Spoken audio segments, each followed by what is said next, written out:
All right, Chris, thank you very much. Well, welcome everybody to this is our Monday 10 a.m. call Pacific Standard Time. I want to thank everybody for taking time that's on the call. Remember, this is going to be recorded and Chris will send this out. You can have it to all your social media, and this goes out to my YouTube channel and everything else. Special guest for those who have lived under a rock for the past, I don't know, 6 years.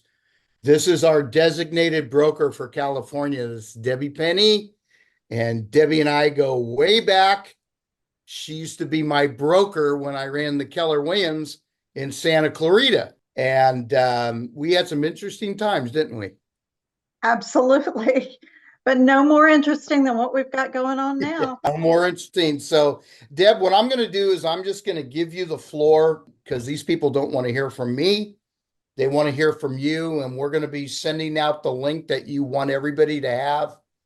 And Chris will be doing that. So, Debbie, take it away. And can you, for just a brief Reader's Digest version, please give us your background because a lot of new people are joining on this too.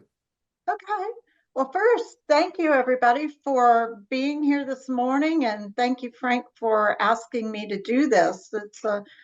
It's a privilege to be able to be in front of everybody. My name is Debbie Penny. I'm the Senior Designated Managing Broker for EXP Realty in California. And I have been in this business for a little over 35 years, been the broker of several large companies, and I've owned my own company. It's a crazy time right now. It is very different from anything I've ever gone through in my 35 plus years in this business. But I'm here to tell you, we're going to all get through it together. It's not anything that is so far out of our wheelhouse that we can't all make it through just fine. So there are some things though, and I know because all of you are here this morning, this is preaching to the choir. But if you could spread the word, I'd appreciate it. We've got agents coming out of the woodwork all of a sudden saying, is EXP going to have any classes available regarding the changes? Or what are the changes that are, I heard that something's happening out there. It's like, where have you people been? It's frustrating for us because we are teaching a lot of classes right now. We have role play classes going on right now. We have the contracts classes where we are concentrating in the month of August on the new EXP buyer representation agreement and listing agreement. We have our workshops. We have our email newsletter that goes out every Friday afternoon to your EXP email address. Please be reading this stuff. In addition to what EXP has, you've got your CAR classes, which are amazing. The CAR attorneys, Gov Hutchinson, Neil Kalin, they're doing an amazing job bringing all of these changes to you and going through this. Their classes are online. Just go to car.org. It's easy to find them. Your Association of Realtors is also offering classes. So anybody who says, there are no classes, send them my way, please, because I will help them find those classes. I want to bring a few things to you. Now, this is not as difficult as people are making it out to be. It's just really not. It's all about mindset. Forever, we have been used to doing real estate a certain way. And that way is that when there is a listing agreement, there's a total commission. And part of that commission is being offered to the buyer side. That's how we've always done it till now. And now that changes.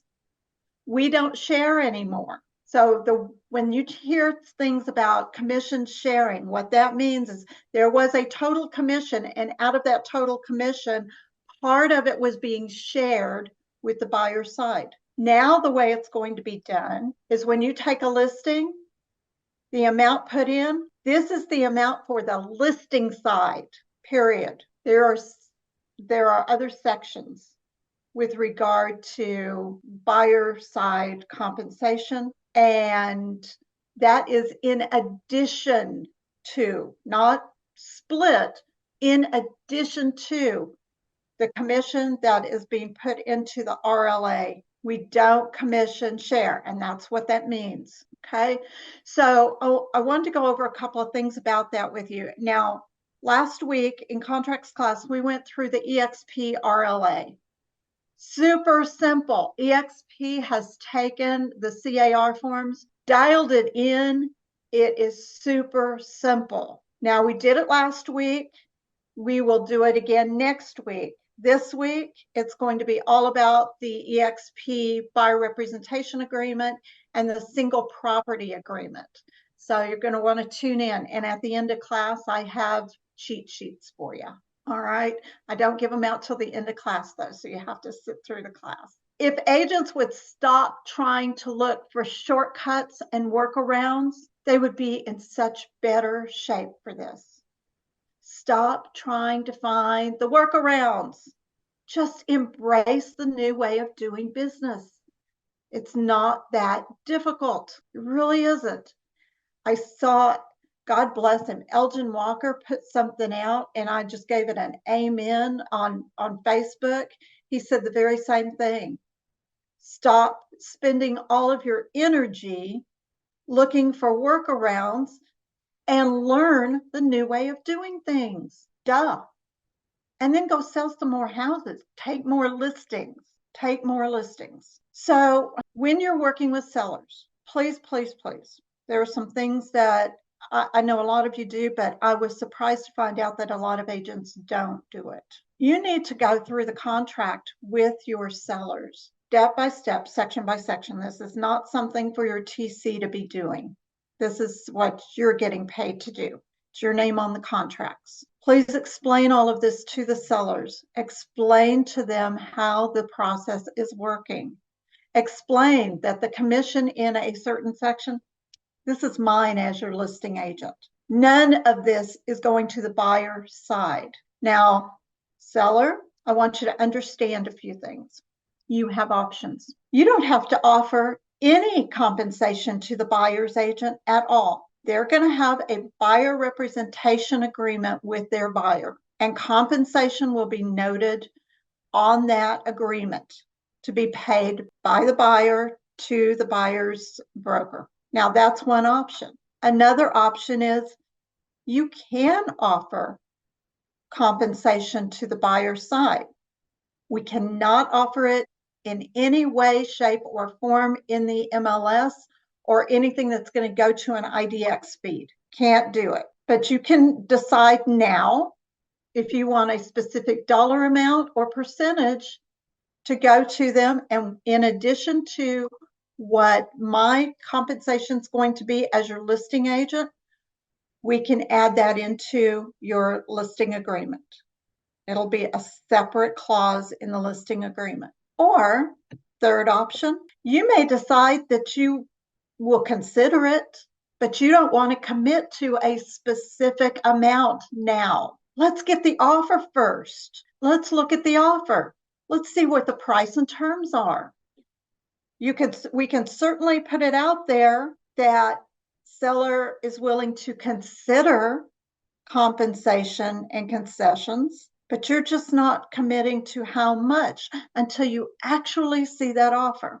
Now, agents, I love that option personally. I'm the listing agent. My job is to represent the best interest of the seller. Is it in the best interest of the seller to commit right now, when I'm sitting here with the listing agreement, to a specific dollar amount or percentage to the buyer side? Now, we have our opinions of that, but ultimately the decision belongs to the seller. And your job is to make this so clear to the seller that they have all the information they need in order to make the decision that works best for them. And once they do, then you commit that to the listing contract. Okay?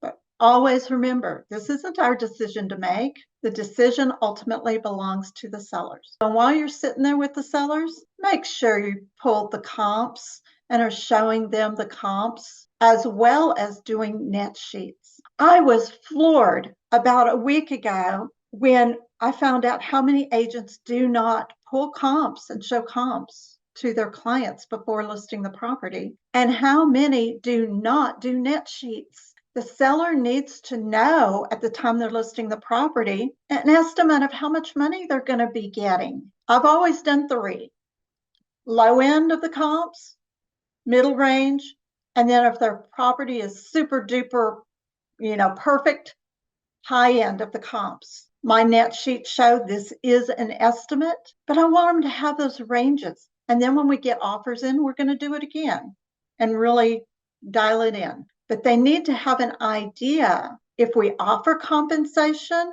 if we offer concessions to a buyer. What are we looking at? We need a certain amount of money in order to move on to our next home or do whatever it is we want to do with those proceeds. And as the market changes, well, those of us who've been around for a while, you know what a down market will do to somebody's proceeds.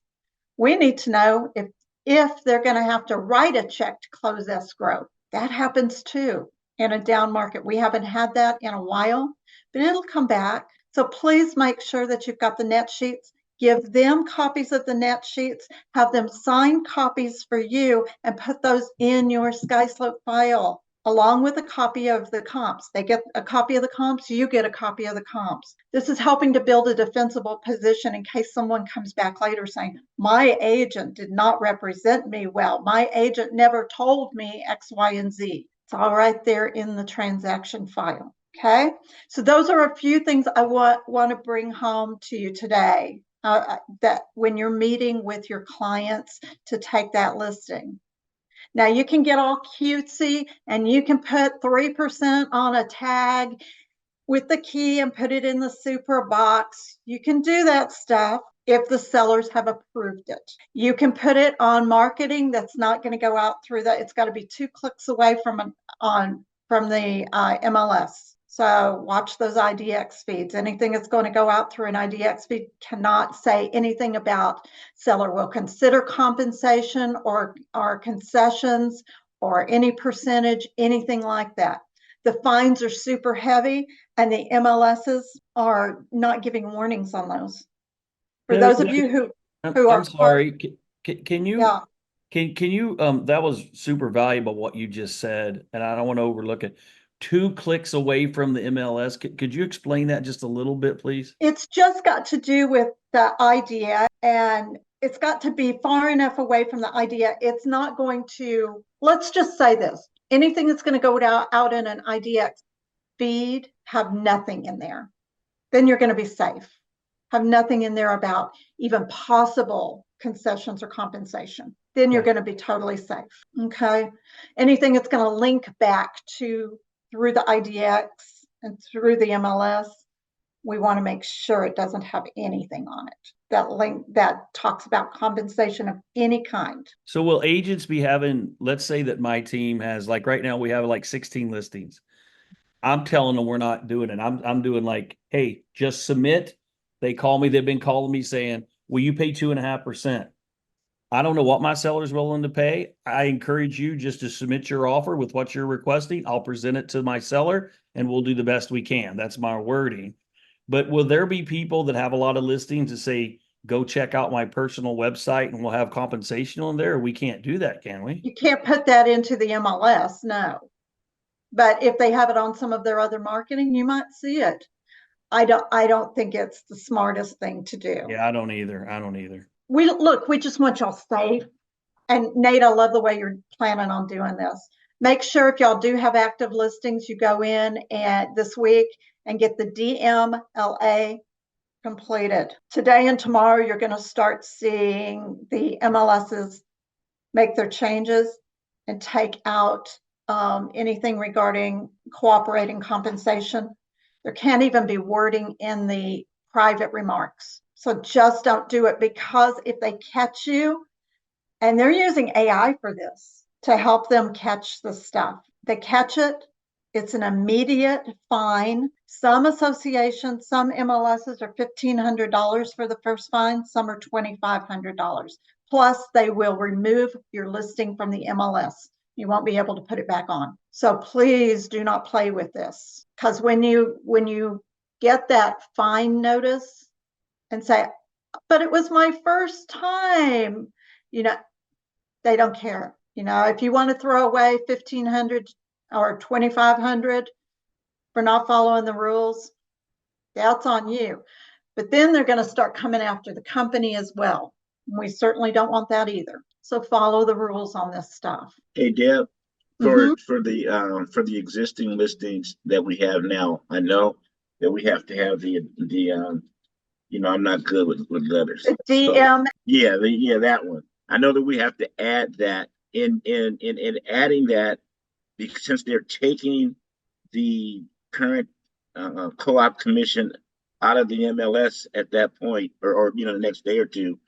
So is our seller now, with that addendum being put, are they still responsible? But if it was, say it was 2.5% or 3%, whatever it was that the co-op that we were going to pay the co-op. So is that now null and void?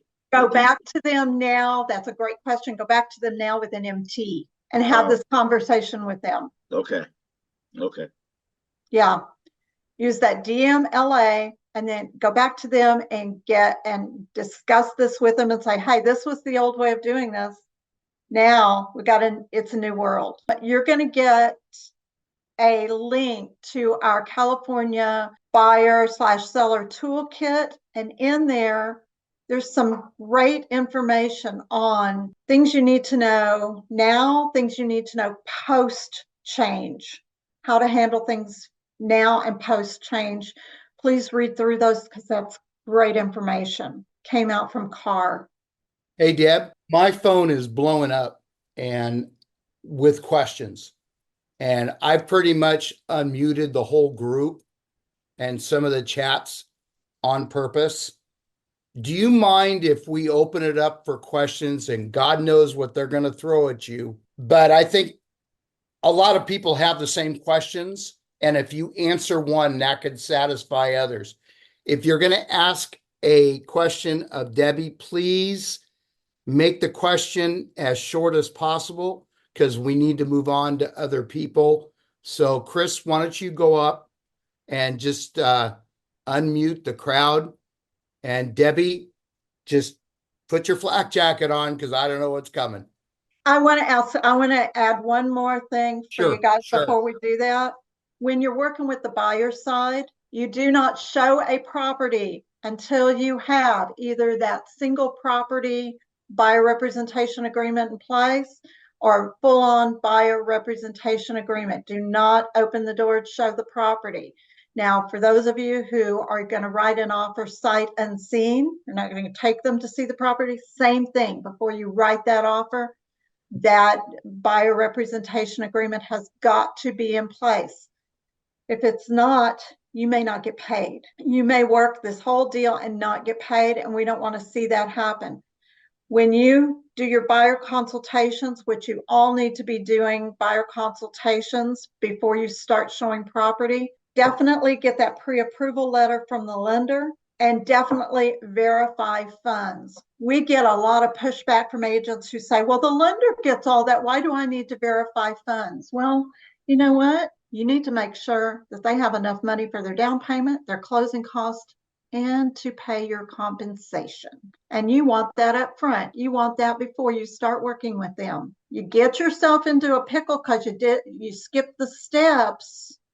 We may not be able to get you out of that pickle, and you may work for free. We don't want that to happen to you. So just a few things for you to know there. Open it up. Let's see what questions we have. I've got a first one because I've only got Okay. one. I've only got Okay. one. And this came up on my team meeting this morning because I have a 9 before. I have our superstars in a little group there. When we have the box that says we are going, for instance, 3% is my listing commission or listing fee. Then below it, it says, if an unrepresented buyer comes, my fee is blank. We are not signing an agency with that unrepresented buyer, but we still perform the duties, correct? Correct. Is there a limit? Because I need to answer this tomorrow in my team meeting in person. Is there a limit to our duties of what we can and can't do, or it's what we feel we can do without an agency, but our agency is still with our seller? you're going to fill out the top part of a purchase agreement, for instance, where, it's just got the basic information, the name of the buyer, the address of the property, the date it's prepared, what have you. And then you give it to them. You don't give them a blank. You give that unrepresented buyer the form with that top portion filled out, and they need to fill it out. Does this mean you're probably going to have one heck of a counteroffer back to them? Probably, because they haven't gone through the training that we have.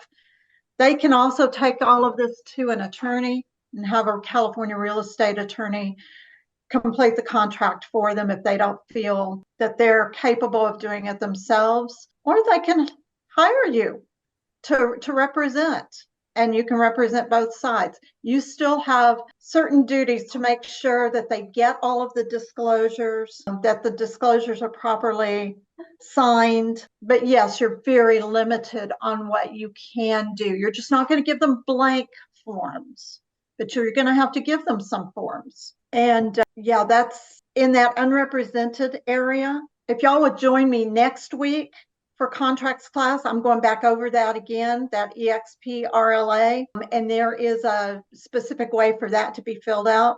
So I'm going through that. Okay, thank you.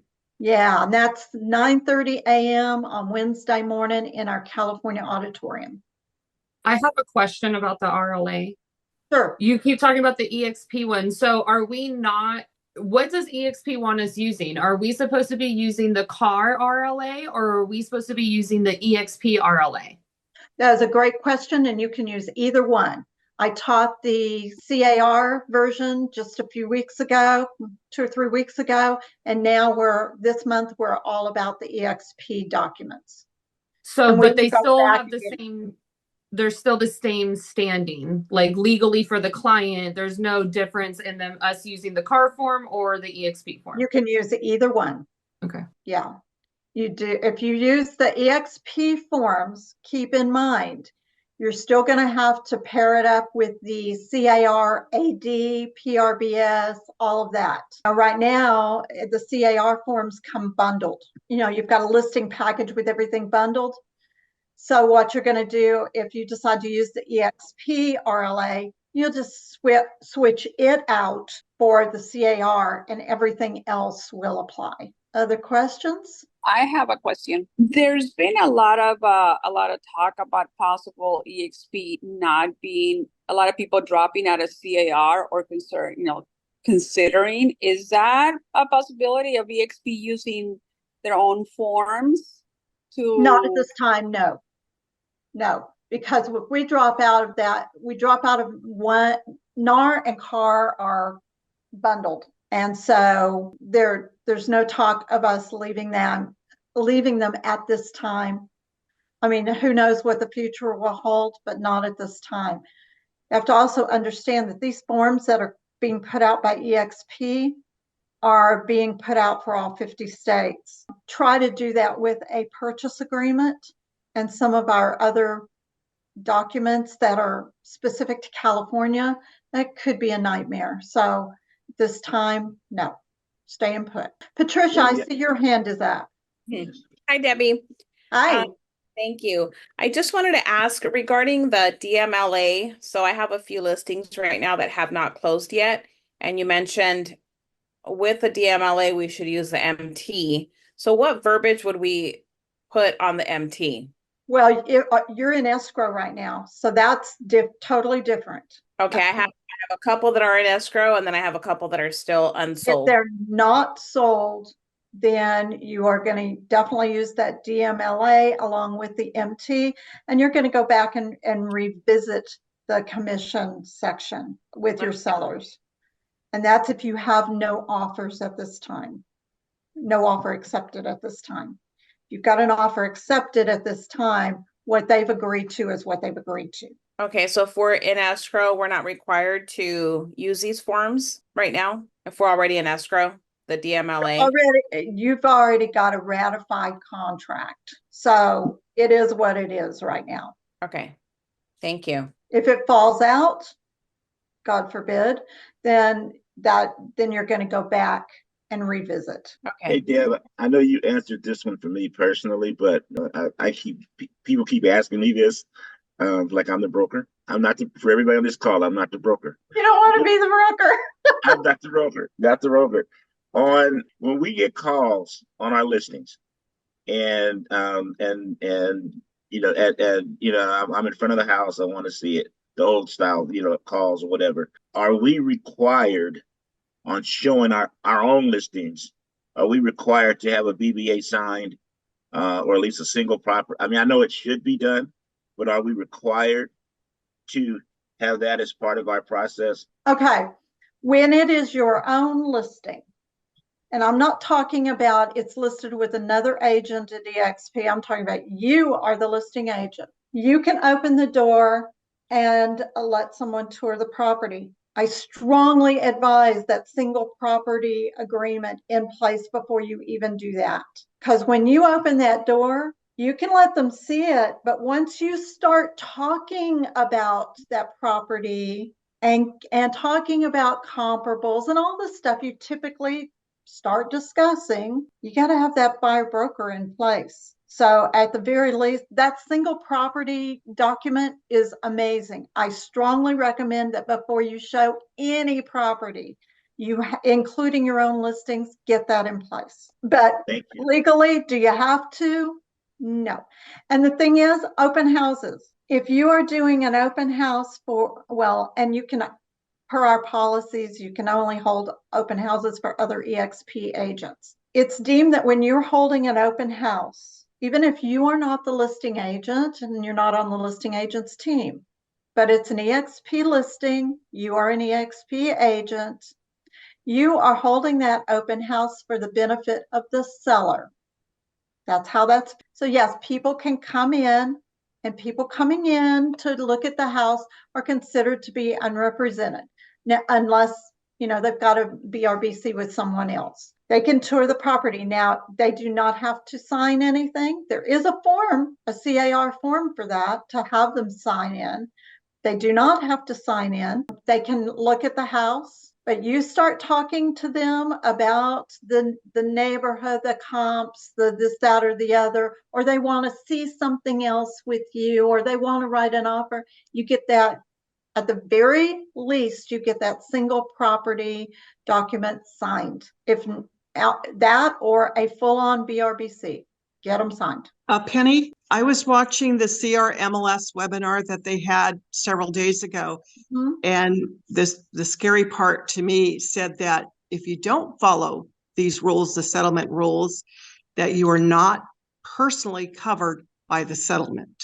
That's true. And also that it is the MLSs that will be enforcing the buyer representation agreement. And the only way I think they're going to do this is do random audits and check your paperwork to see if it was done correctly in a timely manner.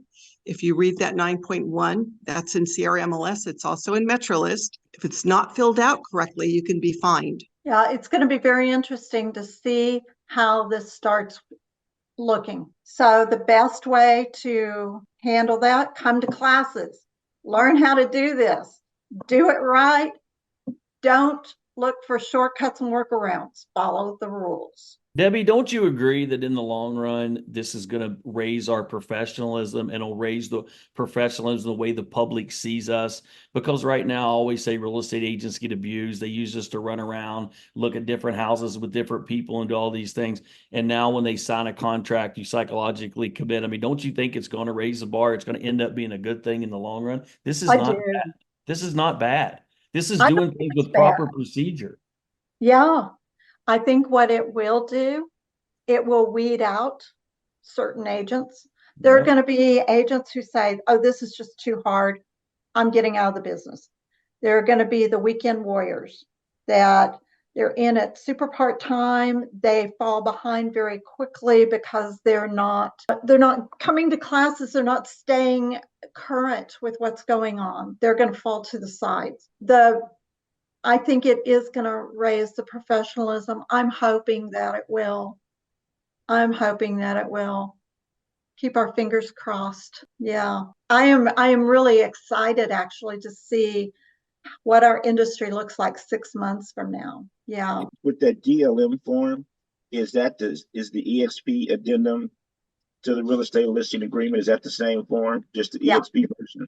Okay. Yeah. By the way, if y'all haven't gone in and looked at the EXP forms, boy, that team has done an amazing job putting those together. That was no small feat. And what they've done is they've taken a huge amount of information. Remember, these are built to be used in all 50 states, and the states are all very different. But they've really drilled it down so that it is much easier for everyone to understand. It's much easier for the consumer to understand.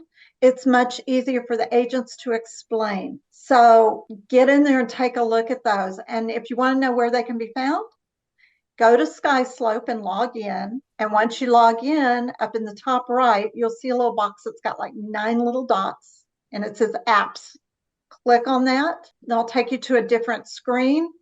Scroll across till you see Browse Libraries. Click on it, and it opens up our library of all of our forms, including our E&O certificates and our W-9s.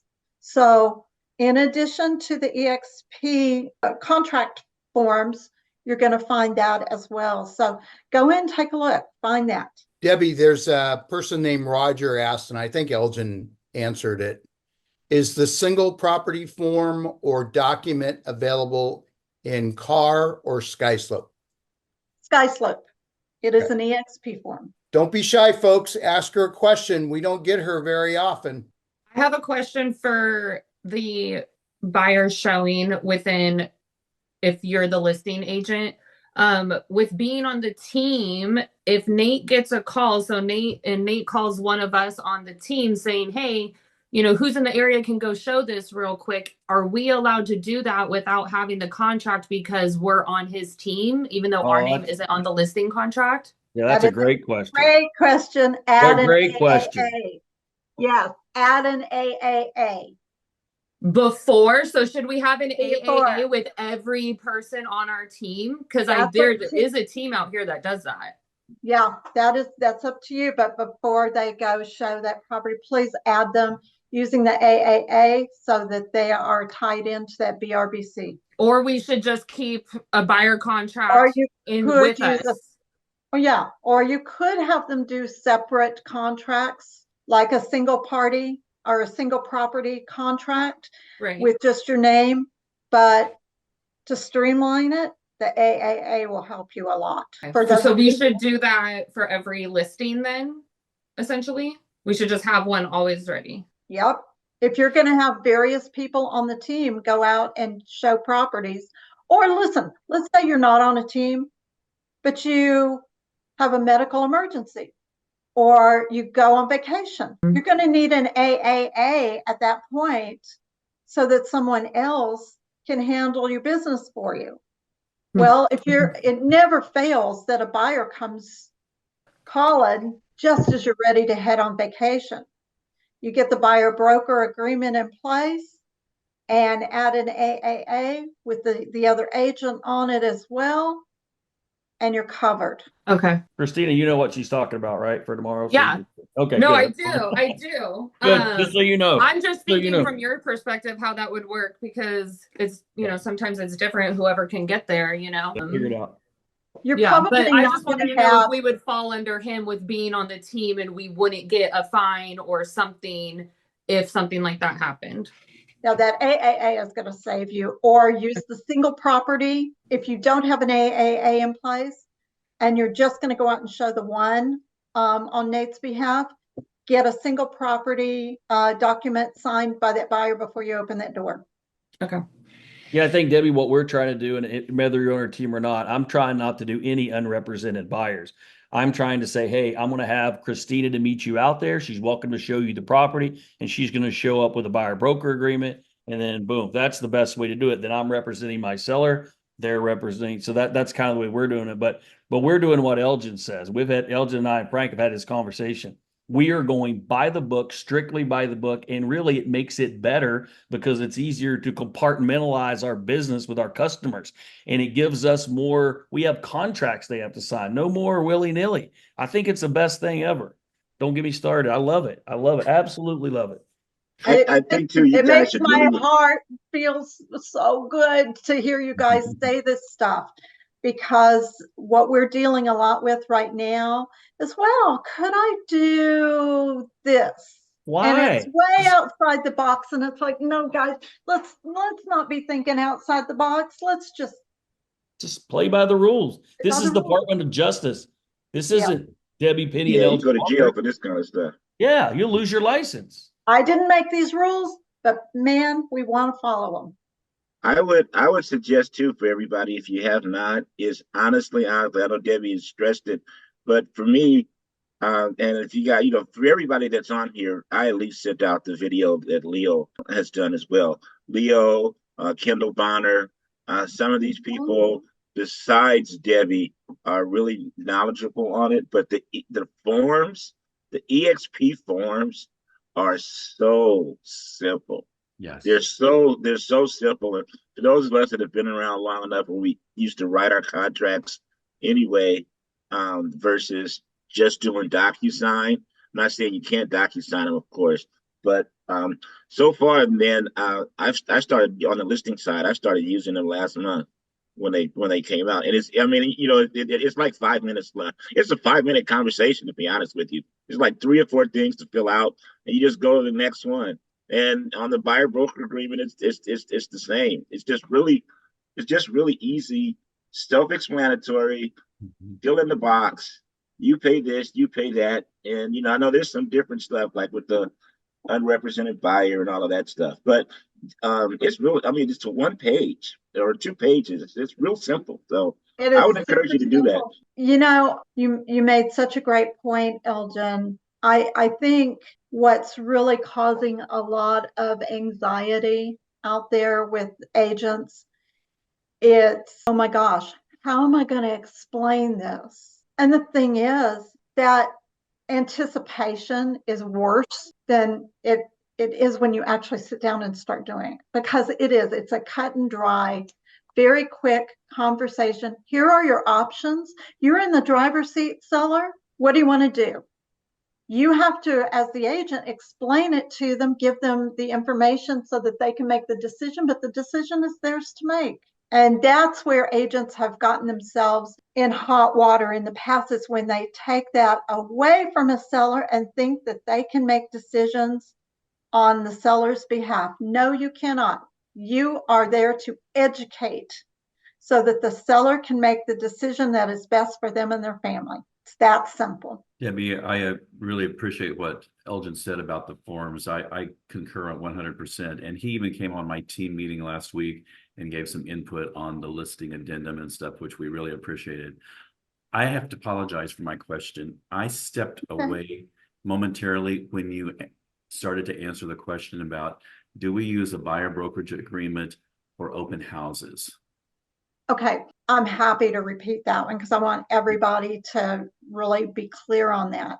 No, you do not have to. When they walk in the door, it is first of all considered that you're holding the house open for the seller's benefit. Right. Now we know that it's to hopefully get you business, but we're just tweaking the mindset now. I'm there holding that open house, that EXP open house, for the seller's benefit, to try to help them to get their home sold. Anybody that walks in, they've either got a signed BRBC with another agent, which is fine, or they are considered unrepresented. They can go tour the house as soon as and there's nothing for them to sign at that point. However, once they start talking to you in details about the house, the market, maybe they want to see something else. Maybe they want to come back and see the house again. Maybe they want to write an offer. Okay, now we stop. We put a pause at that point. Okay, now, before I proceed with you, we need to get a buyer representation agreement in place. Okay, good. Thank you. So, No problem. Mhm. Listen, I don't want to come on to something like this and make y'all feel more confused. I want to try to bring clarity, and I'm hoping that I'm helping you with that. Hey, Debbie, I don't think you could have said it better. I'm personally, and I know Christina's on here and Patricia, my whole team's going to have to sign off to watch this Zoom. Every single one of them. Everybody needs to watch it. You said it. You couldn't have done better, Frank. Right? Thank you. You agree, Frank? I have a question. Yeah. I have to meet with a seller/buyer this week to have the discussion. So can you help me with scripting on talking to them about the fact that they're going to be listing their house, paying my commission, potentially offering compensation to the buyer's agent through the buyer, and signing a buyer broker with me, pledging to pay me? I mean, that's a hard pill to swallow for them. Can you help me with that? Sure. First of all, you're going to separate it. As the seller, this is our new world. This is what this looks like. Here are your options. You can offer no compensation to the buyer side. You can offer something very specific, dollar-wise or percentage-wise, and commit to that now. Or you can be open to it, but not commit to a specific amount. Either way, we're going to write that into the listing contract. We're not going to put anything about compensation, concessions to the buyer, anything like that in the MLS. That is, you can't do that anymore. And then I'm going to field questions when buyers agents call me based on what you have instructed me to put into the listing contract. This is the way we have to do business now. There are no workarounds on that. Now, you're going to be a buyer. Let me tell you what that's going to look like. Before we go out and see a single property, before I start talking to you in depth about the market, what's going on out there, you're going to have a buyer broker agreement in place. You're going to explain the buyer broker, what that looks like, what it looks like to have compensation in the buyer broker agreement, because you're not going to put zero, and how you are going to, once they write an offer, try to get all or some of that offset in the RPA. Make sure you tell them there are no guarantees, but there is a clause in the RPA. It's been 3G3 of the RPA, and we use the SPPB or SBBP. I get it confused, but we are going to use that in conjunction and try to get all or some of your the commitment you've made to me financially offset. No guarantee. They can come back and say no, in which case this is the amount that you are committed to paying for representation. There's no workaround on that. Everybody has to have one of those signed, well, unless they don't want representation. And really, these are legally binding documents. Do you want to go into a situation like this without any training on how to do contracts and try to navigate through this by yourself? That's your option. That's your option. I have to tell you that. Only you can make that decision. Now, me personally, if somebody told me that, I'd say, no, that's like needing a really strong attorney for something. You know, you've just gotten blamed for something really bad that could cost you your life as you know it. And you're going to represent yourself in court. You're not going to do your own surgery. You're not going to represent yourself in court. Why would you go into the purchase of a property unrepresented when there is a professional who can get you through it, who knows the contracts and can get you through it, can navigate every step of the way on your behalf? Y'all are going to have to sell your value. So many agents have become order takers and they are not selling their value. Why do I need you? Okay, that's the question sellers and buyers are asking. Why do I need you? Agent, you got to show them what you got and why they need you. Now, one of our new classes that we have is a role play class, and that will be this week. In the handout, the toolkit that you're going to be getting down at the bottom is our calendar of classes. This week there's a role play class. Next week there is a workshop in its place. Okay, and then every week we've got the Wednesday contracts class also. So there's a lot of stuff out there to help you through this. Noel, did that help you? It did. I just think it's a matter of being able to explain it clearly and get them to, because they could think in their minds, if I don't do it correctly, that they could be paying, excuse me, I'm just getting over a cold. They could be paying the listing side, the buyer side on their sale, and then paying their own, my commission on the purchase. I mean, they could see it that way if I don't explain it properly. So, Right. So that's Noel, where I know that. down to Noel, you. I know that we haven't met, but I will Yeah. tell you this: every Tuesday, right here, me and Elgin and Frank are on here every Tuesday. Okay. I teach role play nonstop every week, every day. My team does it all the time. If you jump on here and that's a subject you want to cover, now Frank and Elgin will probably shake their head. Yes, we can teach you exactly what to say and how to say it. So you won't have any of those things to do. We do it all the time. That's great. But come Monday, don't come Tuesday. Okay. I mean Monday. Monday. So I follow you on Facebook. Do you have that schedule and the Yes. link? Okay. Yes. All right. Yes. Thanks, guys. I appreciate that. Okay. I have Hey, one procedural question, Debbie, because I know it's our hour and I got to teach another Zoom. Sure. Okay. Here's what bothers me as a team leader. I'm going to have to look at my numbers and come up with a bottom number that I will accept if you're on my team. Does EXP corporate have a bottom number, meaning can a buyer's agent go out there and work for 0.5%, 0.25%, 1%? Is there any kind of discussion on, hey guys, you have to charge at least A, B, C, D, or can they even do that? I know I could do it if it's a personal team because I can't afford the bills anymore. If my agents are taking 1% on a deal, you can't do that. It is EXP. totally negotiable. It is totally negotiable. Keep in mind that if you go for zero and represent somebody for zero, you are going to write a check to EXP for company dollar, which is our 585 fee, our Okay, 585 minimum. The team has asked me that question, so thank you. Yeah.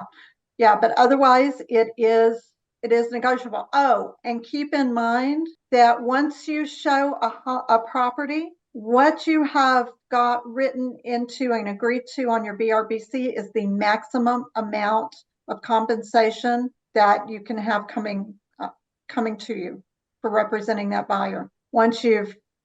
So let's say you're about to show a property and I call you, Nate, and you say, yeah, the seller has agreed that they're going to offer 2.5% to the buyer's side.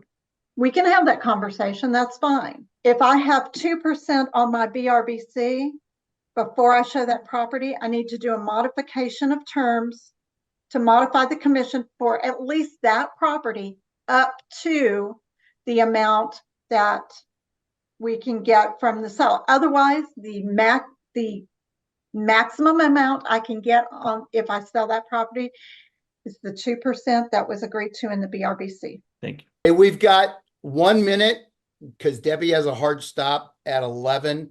Does anybody have one more question for Debbie? Debbie, can you put your email address in the chat? So It's going to be, let's see if I can do it. Yeah, I can do that. It is ca.broker@exprealty.net. I'm going to put our phone number in there as well. 888-584-9427. Okay. So we have the broker line that is open. Brokers are answering that from 9 a.m. to 7 p.m. And if you send an email to ca.broker, all of the brokers on our team see those, and we take shifts answering those. Debbie, how many EXP agents are in California? A little over 11,000. Oh boy. Yeah. That's why God made wine. That is exactly what God made it. And that's why I live in wine country. Yes, you do. Where do you live? Where do you live? I'm in northern Santa Barbara County. Oh, that's awesome. That is the best. I'm right. Thank you for everything. You were wonderful. I would love to have you back on in a couple of months so we see how this rolls out. You're the best. Love you, and I'll see you in Miami. I will see you in Miami. Thank you, everybody.